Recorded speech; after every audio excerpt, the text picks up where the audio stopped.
Welcome to the Candle Business Coach Podcast, a show about the craft of candle making and small business. I'm your host, Kirsty Allen, and I'm a candle maker, mum of three, and kindness advocator. Join me as I dive into all things candles and small business and deliver advice and tips to you in episodes every Tuesday and Friday. Are you on the list to get my daily motivation emails? Every day I'll send you a message that is designed to help keep you focused on taking action toward your goals.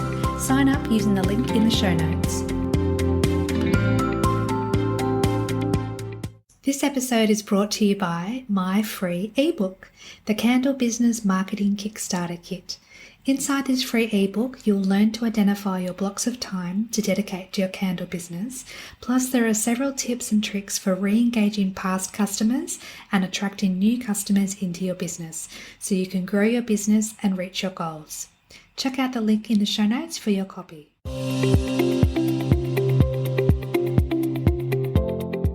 Welcome back to the podcast, my friend. We have a very special guest joining us all the way from America. Nancy Anderson is a business, leadership and life coach and will chat to us about setting and achieving your goals. Nancy, welcome to the show. Would you like to say hello and introduce yourself to the listeners? Yes, thank you. I'm excited to be here. I am a long ways away, aren't I? It's so fun to connect with people from all over the world. But yes, I am a business leadership and life coach, and I work a lot with businesses and coach in different programs. I have a background in the corporate world as well as mentoring and life coaching business of my own. And so I've always been business minded.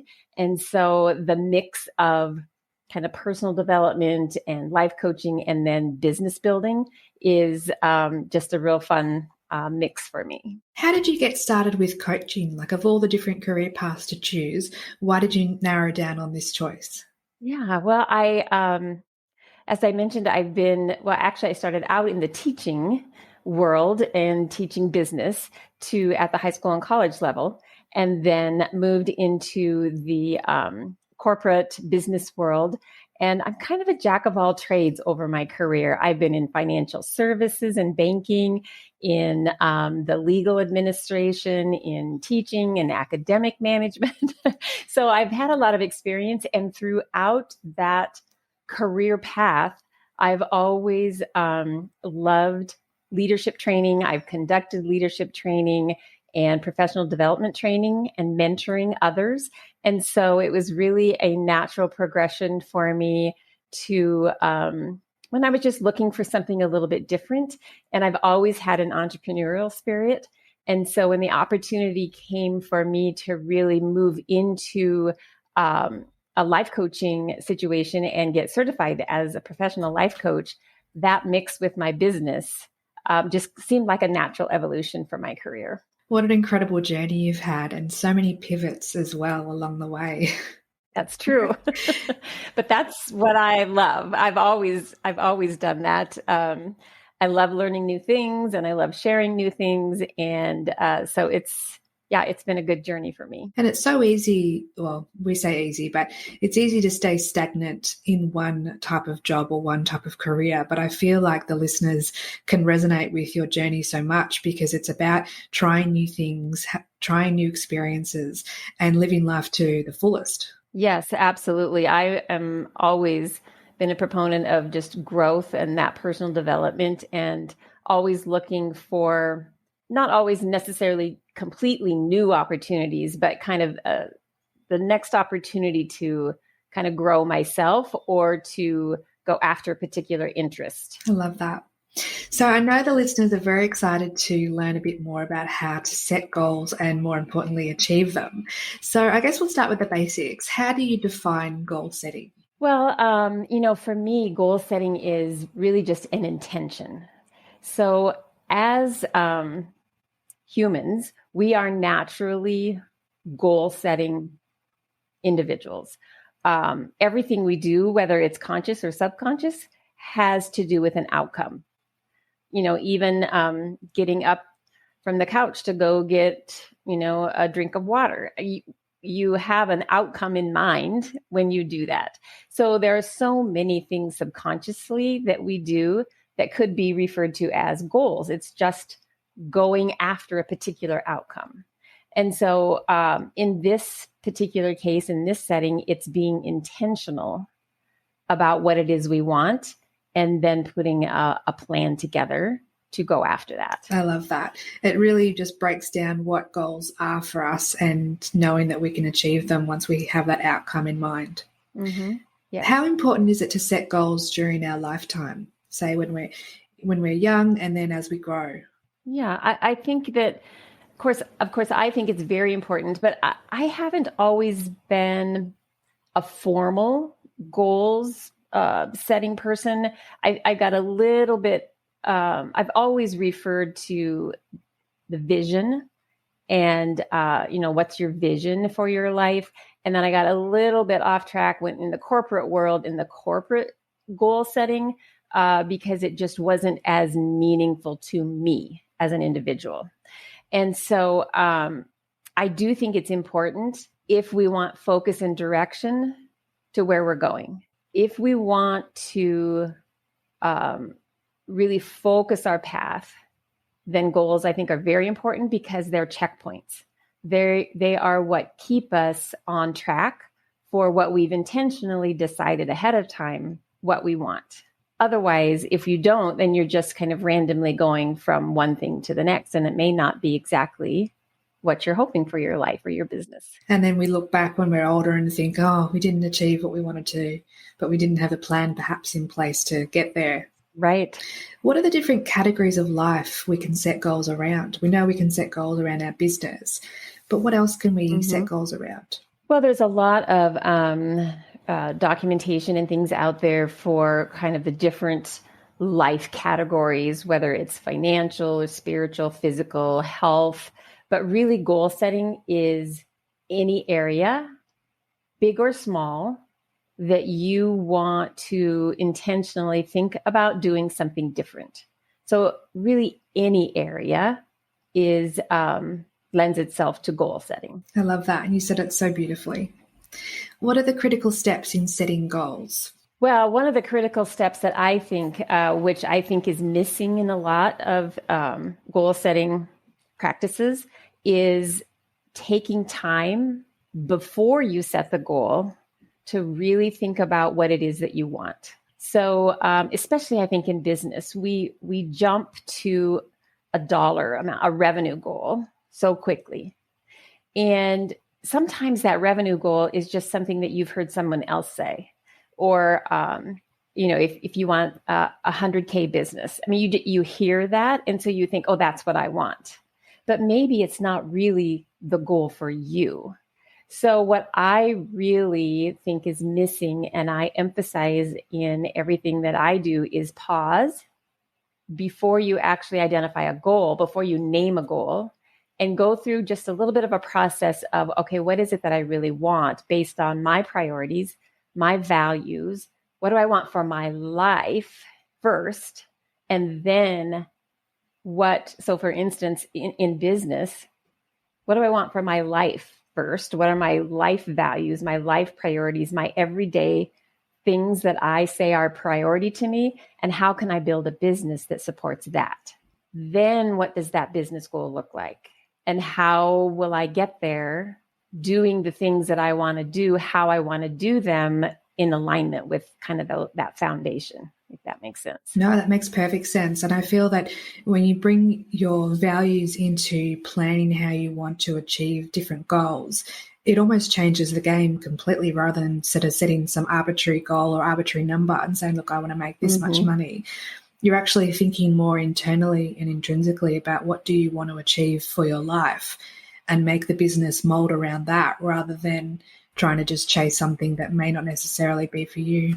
So what would you say are the features of goal setting that are important if we want to ensure that we're more likely to successfully achieve them? Well, I think mindset for sure, because when we're setting goals for something that most likely we've never done before.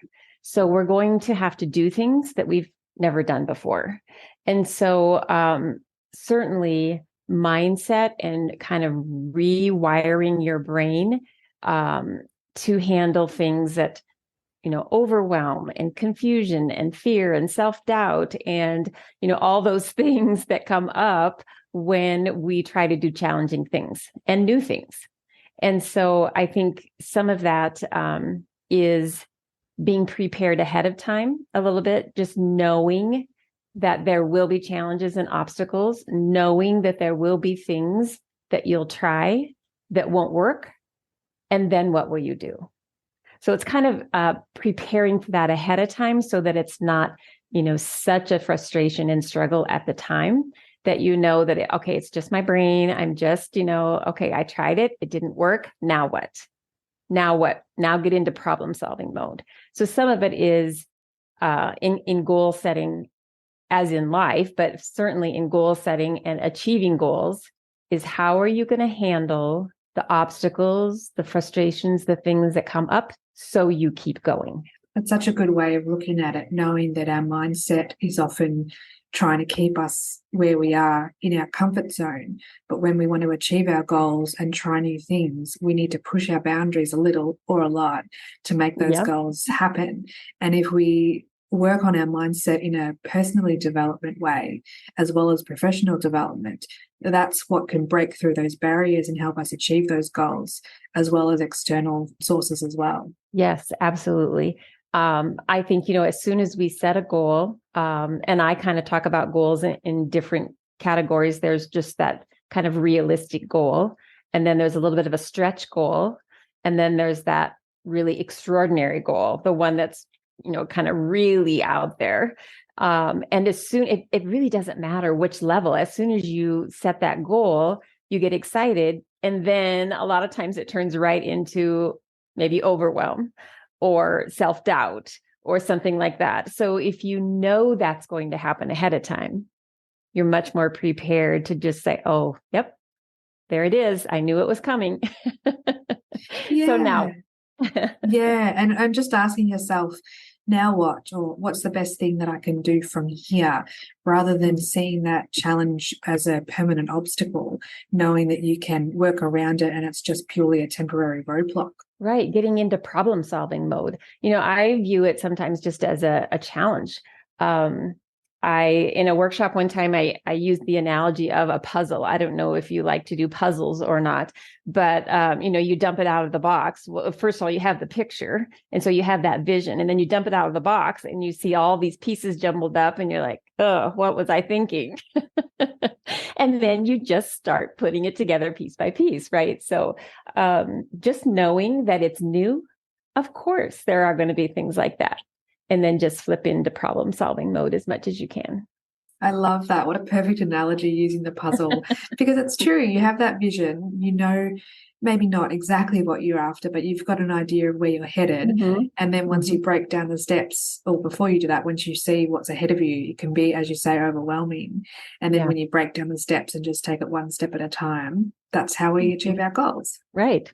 So what are SMART goals, and are they still relevant today? Well, I have on my website, just say no to SMART goals, because I think sometimes when people talk about SMART goals, they're just talking about setting the goal. They're not talking about, well, how do I actually achieve the goal?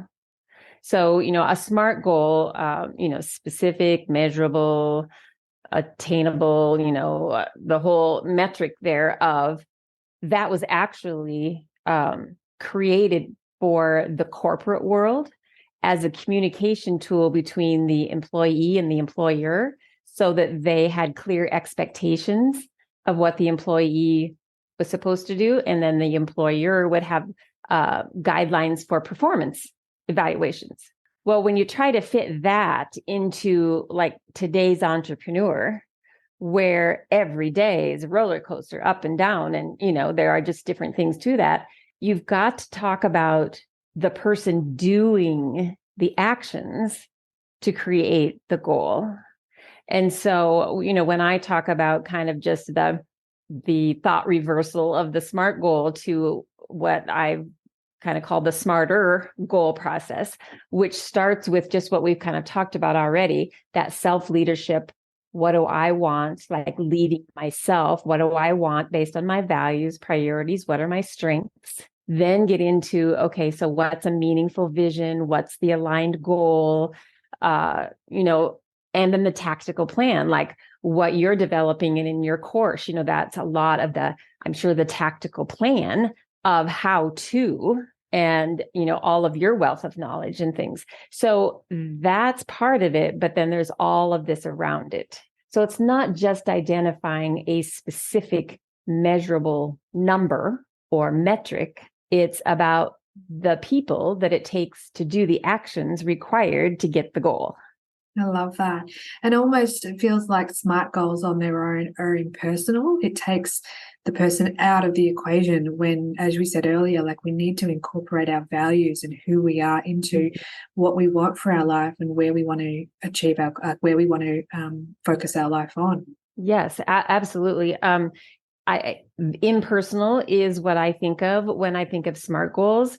My eyes used to kind of glaze over, in the corporate world, we'd talk about strategic planning and we would define SMART goals at the corporate level and then the department level and then the individual level, all the way down. And I felt so disconnected from the ultimate goal. So even now, I think you could still make them more effective, even in a corporate setting, by really drilling down to the individual doing the actions and what's in it for them. Like connect that person. Like maybe they want to get a promotion. They want to position themselves for promotion. So connect their goal, their departmental goal, or whatever it is they're responsible, for, to their vision. And so, that's where I'm taking that and into my, kind of coaching practice. And what I teach is about connecting to what it is you really want. And then that creates kind of intrinsic motivation to keep going when you hit those obstacles and those struggles. Absolutely. And as we said before, there will always be those struggles and hurdles along the way, which is our mindset, again, trying to keep us safe and in our comfort zone. So knowing and preparing for those hurdles can make the process just that little bit easier. And when we do come up against a hurdle, it's really an opportunity for us to learn and grow as to, okay, why is this a struggle for me?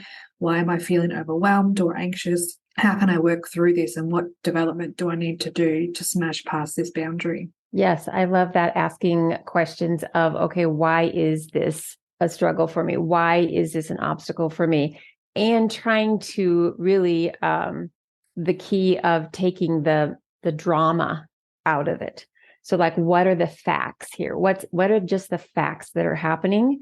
Because we all have, kind of the actual circumstance or the facts. And then we put our own stories around it, our own feelings, our own drama around it, which just a lot of times creates more frustration and more, blocks in making progress.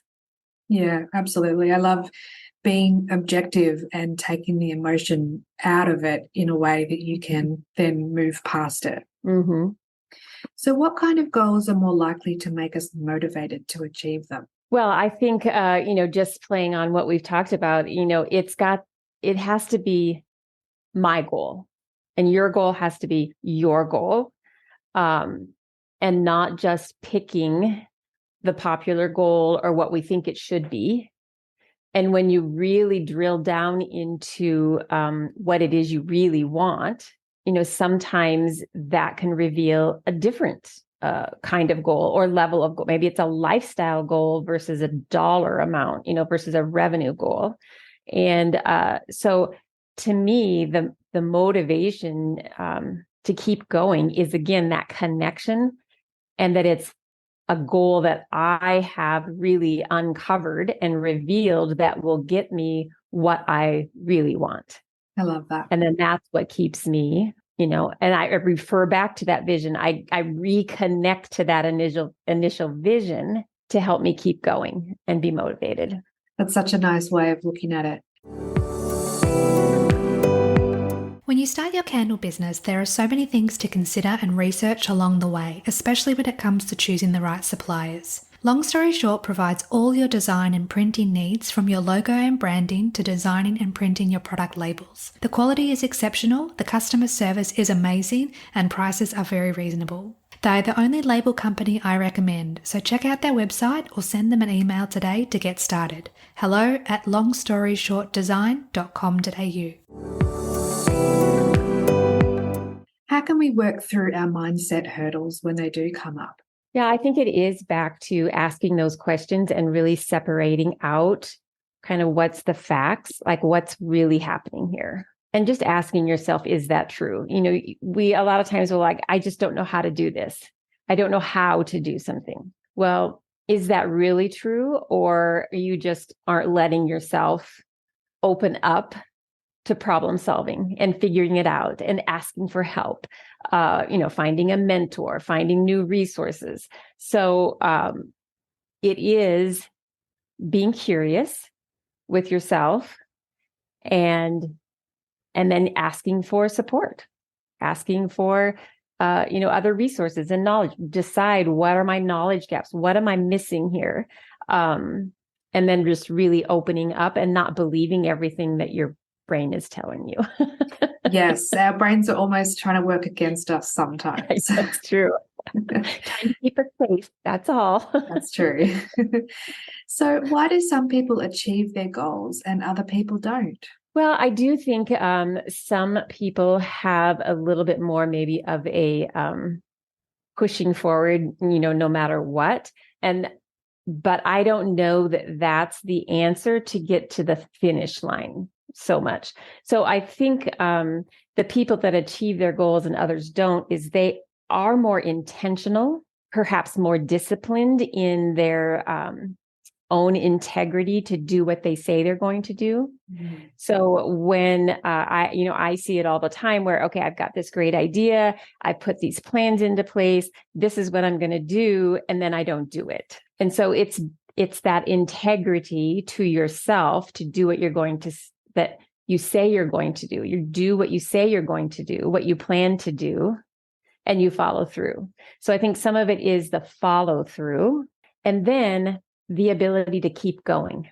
Mm. So when something doesn't work out like you think it's supposed to work out, what do you make that mean? What do you do next? I kind of call that point, maybe the day after something didn't go quite right, a moment of truth. It's an opportunity for you to redecide. You get to choose how you respond to that.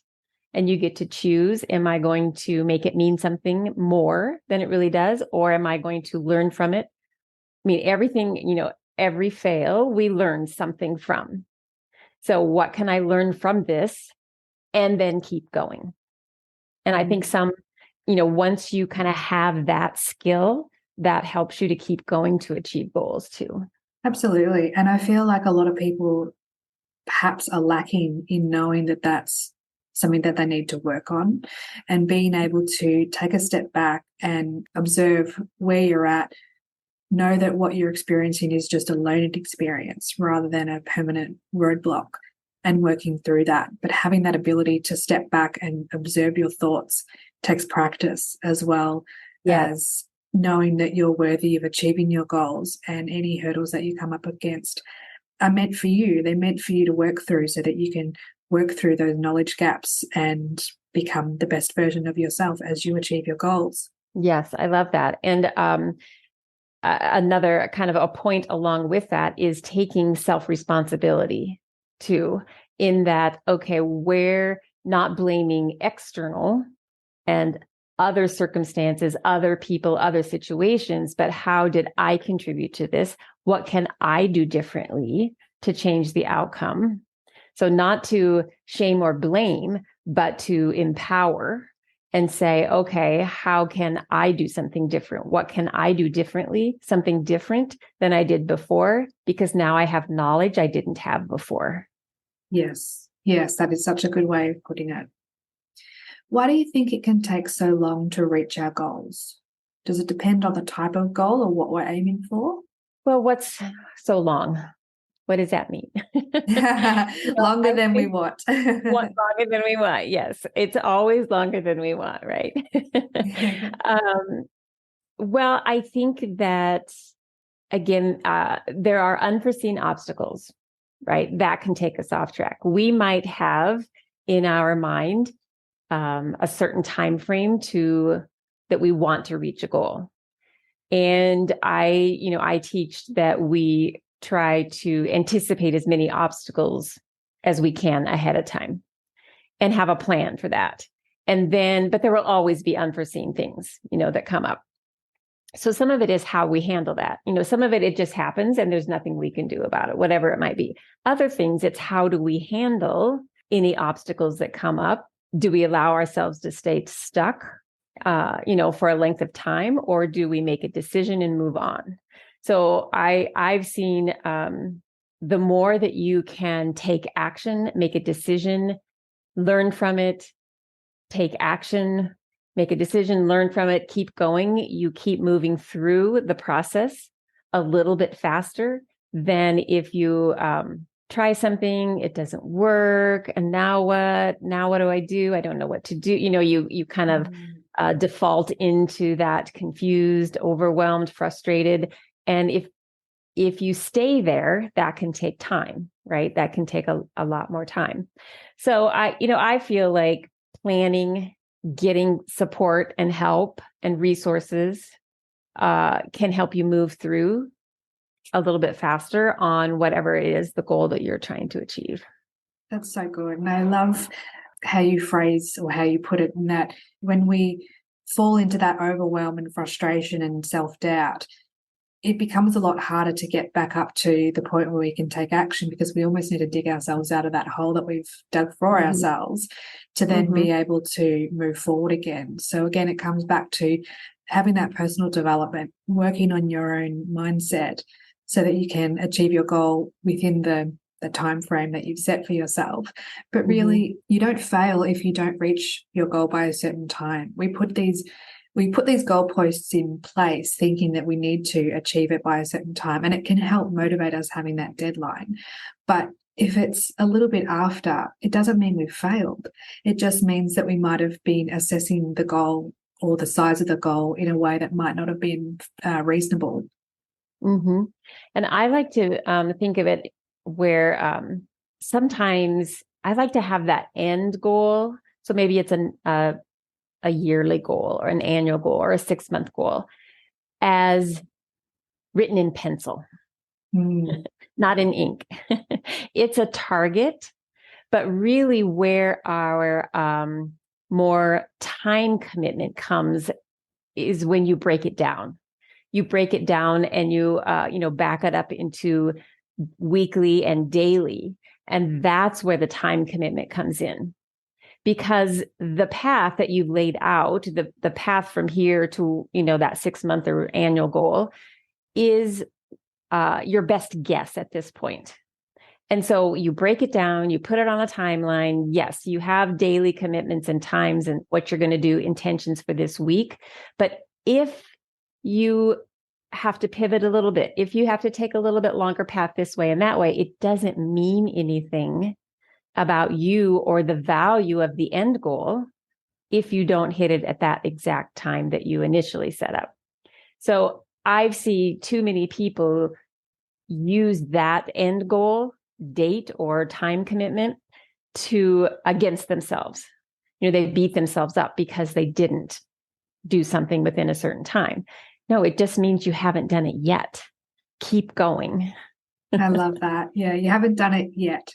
Such a nice way of looking at it. And at the end of the day, imagine when we're, old and grey and we're looking back on our life, will it matter if our goal was achieved, the next month or the next year? We want to look back and know that we've given it our all, and what we've achieved and what we've accomplished. That in itself, the process, the journey, rather than the destination, is what's important.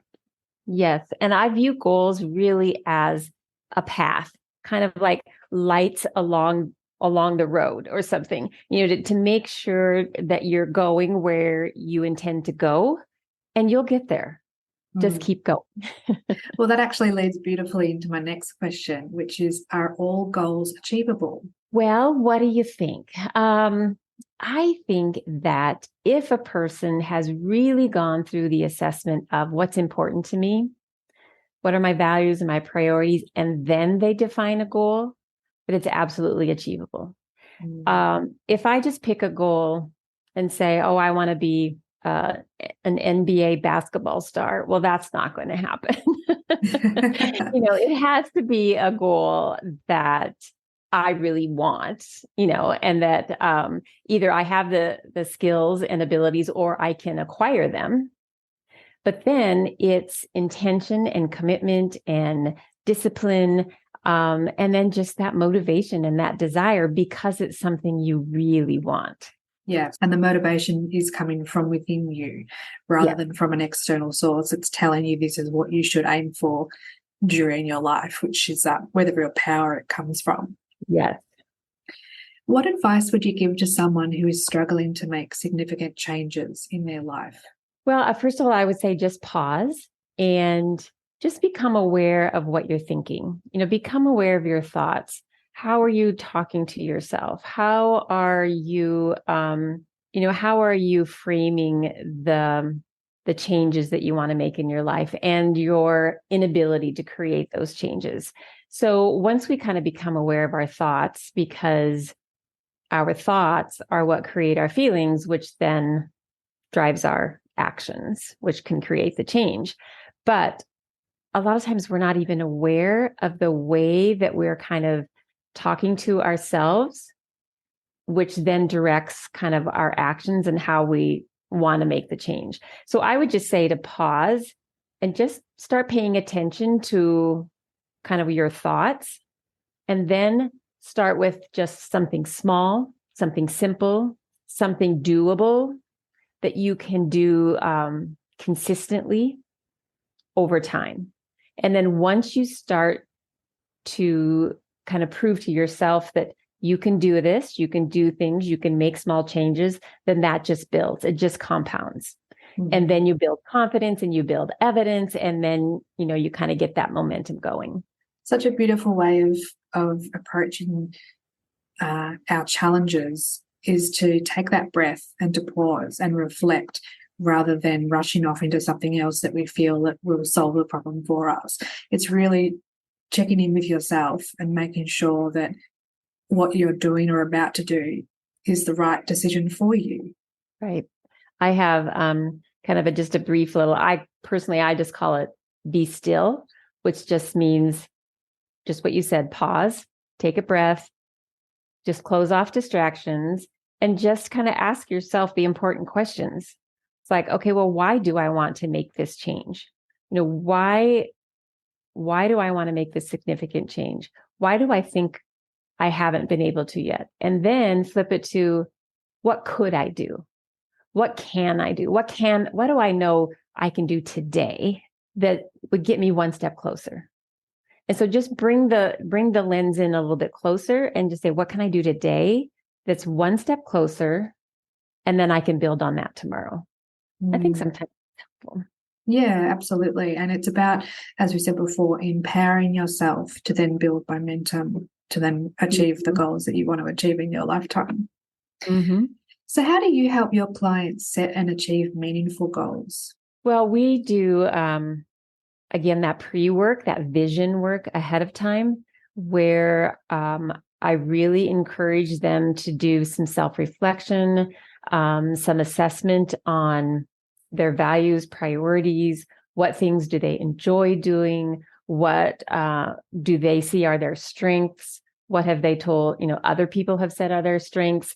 I like to start with things that you already feel good about and is your strength. And then you can work on your weaknesses as you go along. But to start in the area of your strengths gives you a little bit more confidence to get started. So that's a piece of it as well. But, and we just really look at kind of what we love to do. What and why was it? So pulling a little piece out of that here and there to kind of build that foundation before you actually then set the goal that will support that vision. That's so good. How do you define success? To think about that a little bit, I think For me, I feel like that success is when I've been in integrity to myself. So in terms of goal setting, I have a plan, right? I've gone through this process. I have a plan. I've set some goals and I've broken those goals down into what I think are some actions that will get me there. And so if I can be in integrity with what my intentions are to keep me moving along the path, that is success, because that will eventually get me to my goal and to my vision. So it's success along the path that will get me there. If I can't jump from here to success, to the end goal, success. Which I feel many people perhaps look at it that way rather than having those little success milestones and markers and checkpoints along the journey. And as you say, like having that integrity is so important, because if you look back and you know that you've taken shortcuts or that you've done things that weren't in alignment with your values, it doesn't sit well. Like it's just not the same as when you know you've done everything within your power to achieve that goal with the right mindset and with those values intact. What's your favorite productivity hack when it comes to achieving goals or setting goals? I like, well, first of all, just kind of a mindset hack is if I have something, if I need to be like a really productive day, okay, I know that I've got a lot of things going on. I have a lot of things on my plate. I need to be a real productive day. I work out of a home office, but I get dressed up.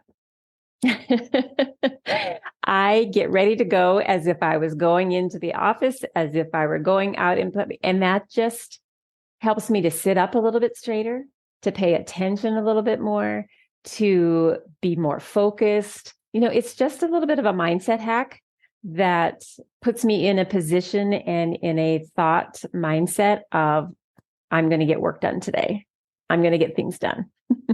I love that.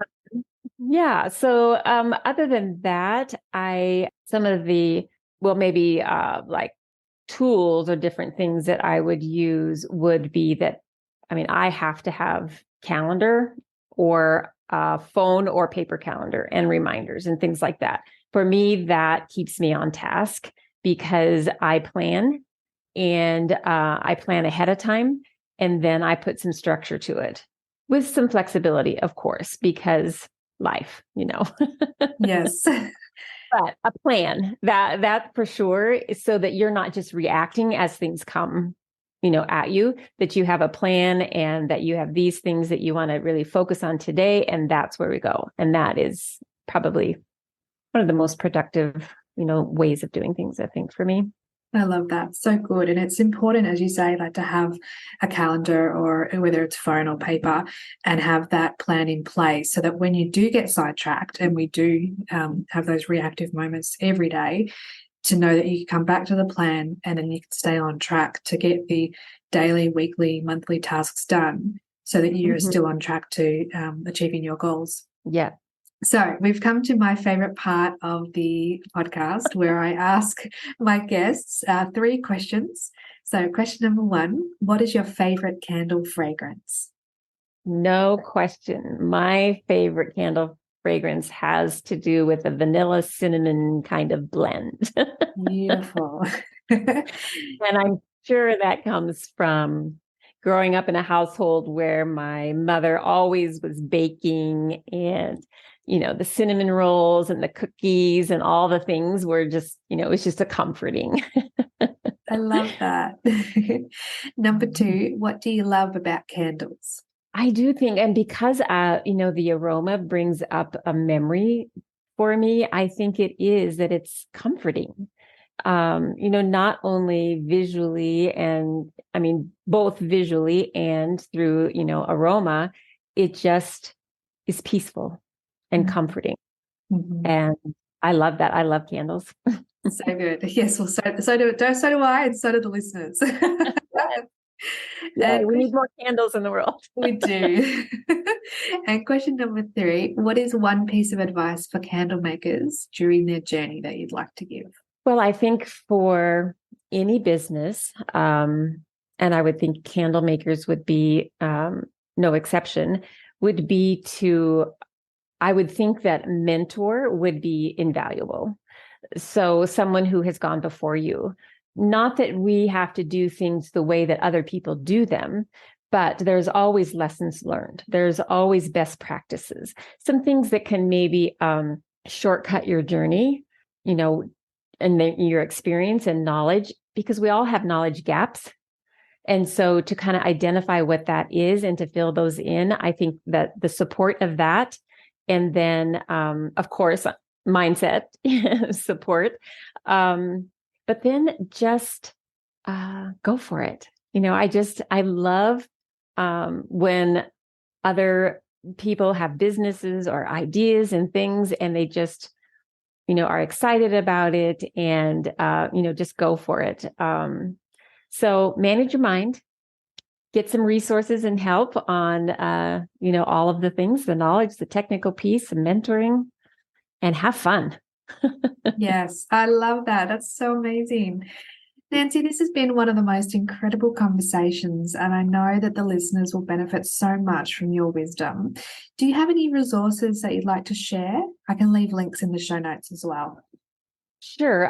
Right now I have a couple of downloads on my website. One of them is just kind of a self-reflection workbook or a series of worksheets about what do I really want. So it just walks you through kind of what we talked about today to really kind of get grounded on what you personally want before you actually get into setting goals. And then you could also grab a download of that Smarter Goals. That's just a very high level summary of some of the points that we talked about today. So, and I also offer just a free goals strategy call to anybody that's interested, as well. So love supporting other businesses, small businesses. So fun. And it's on your website? Yes, all those free resources are on my website, coachingwithnancy.com. Perfect. Are you on any social media platforms as well? Instagram. I do have an Instagram account, and it is Coaching with Nancy.